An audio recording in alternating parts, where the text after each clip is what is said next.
I'd like to thank Dr. Tyler for that illustrious presentation, combining a number of features of prostate cancer and cancer in general. The next presenter is Dr. Sean Collins. Dr. Collins' topic is what is stereotactic body radiation and what are its advantages? And while he's coming, I was first introduced to the word stereotactic. I'm not going to tell you how long ago when I was a technician at NIH. And we were using the stereotactic technique, Dr. Collins, to explore the brain of squirrel monkeys. That was back in the 60s. Thank you very much. By the way, we still use that technology. So, thank you for letting me speak today. It's an honor to be here. I'm a really lucky guy because I have a job that I love to do every day. I'm a radiation oncologist at Georgetown. I treat men with prostate cancer. Half our patients are white and half our patients are African American. And I love my job, and I thank you for letting me be here and talk about it today. I think the most important part of my title is access to quality care. You need both. You need access and quality. Having access to poor quality of care gets you nothing. It has to be access to quality care. Next slide. Oh, by the way, my PSA is 0.5. I'm a 44-year-old Caucasian male with a family history of prostate cancer. I got my PSA at age 40. It was really important. I know that 0.5 is very good. I'm going to get mine at age 45 and 50, and I think it's really important that men get their PSA screening. This number right here, there's been a lot of talk about this. The fact that your risk of dying of prostate cancer is 2.4 times higher if you're African American male is terrible. We have to do something about that. That has to be fixed. Maybe African American males have a more aggressive cancer, but I'm a little bit suspicious that there are socioeconomic factors involved in this too. All the studies that I was capable of finding preparing for this talk say that if African American men get equal quality care as Caucasian men, they have the same outcomes. So we have to work on getting them better care. So this is from the Medicare database. Medicare is great. They give us access to data on patient care. And patients that are most highly to benefit, and those are men with high-grade prostate cancers and long life expectancies, only 80% of Caucasian men get treated. I mean, that's terrible. The only factor that's worse is that only 70% of African American men who are most likely to benefit get treatment. Next slide. So why is this? So what are the potential etiologies of undertreatment of African American men?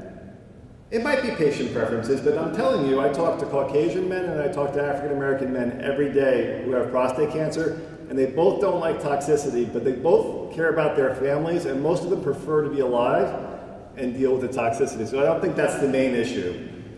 Trust in doctors. I work hard every day to build the trust that I think, unfortunately, in the past, we've abused our ability to be doctors, and we haven't treated all patients fairly. But I think even the bigger issue is access to care. African American men, I think, have inadequate support.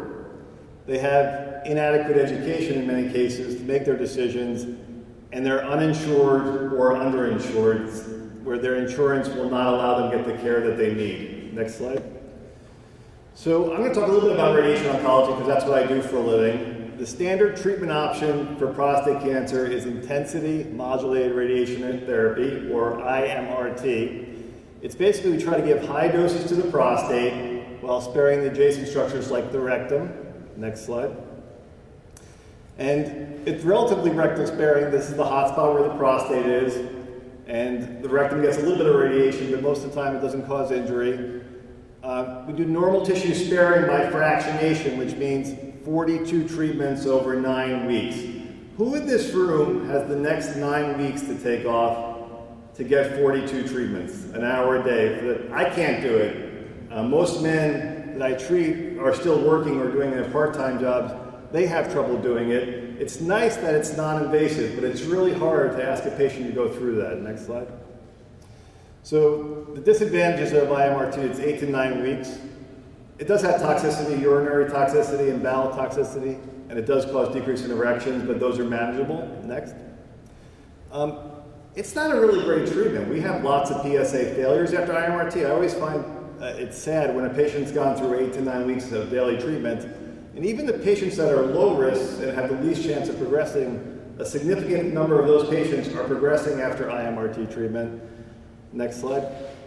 So how can we improve on this? How can SBRT or CyberKnife improve on this? By the way, I hate the name CyberKnife. He likes the name CyberKnife. I hate it because it's not a knife, it's radiation. It was made by a neurosurgeon at Stanford University. It's a radiation device, it's just highly accurate radiation. The CyberKnife dose is limited to surround, so post-treatment positive biopsy rates are 30 to 40% after IMRT. 3 to 4 out of 10 people who get IMRT, if you biopsy their prostate, they still have cancer 3 to 4 years. The dose that we're giving with IMRT is inadequate, that's why those biopsies are positive. SBRT or CyberKnife can actually help us dose escalate or give higher doses of radiation to your prostate so that you have less positive biopsies after treatment. Believe it or not, sometimes we actually miss the prostate when we're treating. Every guy in the audience, you have a prostate and it's actually moving right now, whether you know it or not. And most radiation modalities don't adjust for it. So if your prostate's moving when we're treating you, we're missing it.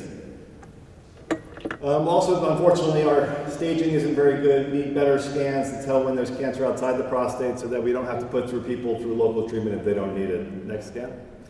So if you give higher doses of radiation, you will cure more people. This was shown by MD Anderson about 10 years ago. A higher cure rate with 78 gray than 70 gray. Unfortunately, you will cause many more people to have rectal bleeding or injury to their rectum. So what we basically have to do is find a way to give higher doses to the prostate without causing injury. Next slide. So I'm going to simplify this alpha-beta concept. Radiation for prostate cancer works better if you give it quickly, okay? Giving it over 42 sessions over 8 to 9 weeks is not the ideal way to treat prostate cancer. The reason why we've done it in the past is because we have not had the radiation techniques that were accurate enough. Next slide. So this 42 fraction regimens are not optimal for the patient and they're not optimal for society. Next. So hypofractionation is a new concept. Instead of giving it in 42 fractions, let's give it in 5 fractions, okay? Patients love that. It's much easier to go for 5 treatments than 42 treatments.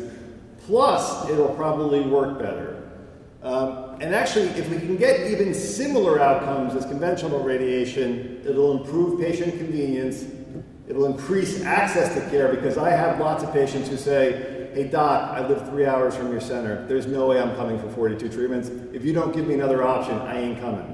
It also will, in the future, it'll decrease healthcare cost savings because the number of fractions, usually you bill per fraction. So if you're doing fewer fractions, it's going to cost less in the long run. Next slide. So brachytherapy is one approach to reducing the fractions. There's actually a technique called high-dose rate brachytherapy where they give 5 fractions just like the CyberKnife, and the outcomes have been excellent. Next slide. The only problem is not everybody's a candidate for HDR brachytherapy. Some have their prostates are too large, their disease is too advanced. It's a procedure that requires anesthesia, and as we just talked a few minutes ago, a lot of patients with prostate cancer are older and have comorbidities. So not every patient's a candidate for this. Next slide. So what we've done with the CyberKnife program is we're tracking prostate motion. The prostate moves because your bladder moves, and it moves because your rectum moves. And if you don't take this motion into account, you miss the target. Next slide. This is a nice illustration here. This is what's happening most of the time when you're doing radiation that does not have image guidance. You're partially missing the prostate and you're probably over-treating normal tissues. Next slide. So we can put some gold markers in your prostate and we can track those gold markers. So instead of missing half the time, we're actually adjusting as we treat. So every beam of radiation we give is actually on target. Next. And this is from a new technology that can actually look at prostate motion over time. Most patients, 7 out of 10, their prostates don't move a lot. Next slide. Unfortunately, if you're one of these guys whose prostate moves a lot right when you set up, we're probably missing the target when we're treating you. Next slide. So this is our CyberKnife. We've had it at Georgetown for 10 years. This is the first version that we had. It's a linear accelerator on a robotic arm with an X-ray detector that can track gold markers. So this arm can move this linear accelerator to hit the target where your prostate, where the gold markers are in. Next slide. And we use hundreds of different beams. That way we avoid the rectum, avoid the bladder, avoid your penile bulb. And so it's better to spare normal tissues if you're not hitting them. Next beam. And actually with the CyberKnife, we image every 30 seconds, so every beam we adjust, and it makes for a much more accurate treatment. Next slide. Okay, so the difference between IMRT and CyberKnife is IMRT has an expanded treatment volume, and this means that we radiate more normal tissues, which means that we have to limit our daily dose and limit our total dose. With the CyberKnife, we decrease the treatment margin. The smaller treatment it does require continuous tracking, which we do with the CyberKnife. It allows for higher doses and higher daily doses. Next slide. I'm unhappy with the fact that we're only curing 70% of people with radiation, and that we still have 30 or 40% that have prostate cancer in their prostate 2 years after treatment. I want to be closer to 90%, so I want to give a radiation dose that's adequate to do that, which we do. Next slide. The people at Stanford University were the first people to do this. If I didn't have this data, I would have thought they were crazy. What are you going to do? You're going to do 7 times 5? What are you going to do? You're going to hurt all these people? Are you really, do you want to put your name on that? Well, Stanford, Dr. Christopher King was brave enough to do it. And he actually showed that the outcomes were great. The PSA control was great. The acute toxicity was very similar to IMRT. And the late-grade complications were very similar to IMRT. Next slide. And lots of other centers, including Georgetown, have been able to reproduce his results. Next slide. And we've actually gotten a consortium together of 8 institutions, UCLA, Georgetown, and Harvard being some of them. We presented our data at the American Society of Radiation Oncology, which is our organization for radiation oncologists. The PSA data is about to come out in radiation oncology, the premier journal, Green Journal, in Europe. And our quality of life data is in press for the Red Journal, the premier journal for radiation oncology. I'm going to give you some of that data right now. Next slide. So our PSA outcomes look great after SBRT for prostate cancer. Our 5-year biochemical disease-free survival is 95% for low risk, 84% for intermediate risk, and 81% for high risk. This compares very favorably to IMRT. Next slide. The good news, there's very little cost to getting the radiation this way. You do have urinary symptoms for the first month after treatment, but they resolve after 1 month, where they totally resolve after 3 to 6 months. The late complications are very similar to IMRT. Next slide. There is some bowel frequency and urgency for about the first month after treatment, but men return back to normal after that first month, and by 1 year they're completely back to normal. Next slide. Sexual function is maintained. Very similar results to actually IMRT for prostate cancer. Next slide. So Astro this year has come out and generated a consensus statement for how radiation oncologists feel about this technology. Many clinical studies supporting the efficacy and safety of SBRT in the treatment of prostate cancer have been published. Results reported appear at least as good as other forms of radiotherapy administered with equivalent risk levels for the same follow-up time. It is Astro's opinion that data supporting the use of SBRT for prostate cancer have matured to a point where SBRT could be considered an appropriate alternative for select patients with low to intermediate risk prostate cancer. CyberNet is not experimental. SBRT is not experimental. It's the future. Next slide. Medicare has already recognized that it's a standard treatment option and already covers it. However, there's still several commercial insurers that are slow to adopt your policies. I need your help. At least once a week, I talk to a patient who I sat down with for an hour and a half and said, we talked about surgery, we talked about brachytherapy, we talked about IMRT, we talked about CyberKnife, and we had talked about active surveillance. And they said to me, hey, Dr. Collins, I want CyberKnife to treat my prostate. It's the best treatment option for me. Unfortunately, we still have private insurers that won't cover it, and then those patients go untreated because their insurance company won't cover it.